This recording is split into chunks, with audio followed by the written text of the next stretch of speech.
Zambry ஃபிர்டவுஸ் மீது நடவடிக்கை இல்லையா? மாயிகா கேள்வி. சுயேச்சை மதபோதகர்களான ஜம்ரி வினோட், ஃபிர்டவுஸ் வாங் ஆகியோர் மீது குற்றம் சாட்ட போதுமான ஆதாரம் இல்லை என்பதால் அவர்களை நீதிமன்றத்தில் நிறுத்துவதில்லை என சட்டத்துறை தலைவர் அலுவலகம் எடுத்துள்ள முடிவு குறித்து மாயிகா இன்று கேள்வி எழுப்பியது. 3R எனப்படும் சமயம் இனம் அரசமைப்பு பற்றிய கோட்பாடுகள் ஒரு சமயத்திற்கு மட்டுமல்ல என்று மாயிகா தேசிய தலைவர் தான் ஸ்ரீ SA விக்னேஸ்வரன் கூறினார்.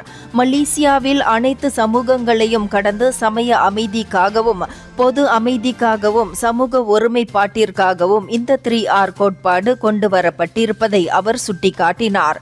குறிப்பிட்ட தரப்பினர் மீது மட்டும் நடவடிக்கை எடுப்பது நடுநிலை ஆகாது. இது ஒரு வகையில் உடந்தையாக இருக்கும் செயல் என்றும் அவர் சொன்னார். மலேசியாவில் 3R கோட்பாடு அர்த்தம் நிறைந்ததாக இருந்தால் அனைத்து சமயங்களிலும் நியாயமான கண்டிப்பான நன்னெறி அடிப்படையில் அதனை பயன்படுத்த வேண்டும் என்று அவர் சொன்னார். இந்தியர்களின் இதய குரல் மக்களோசை.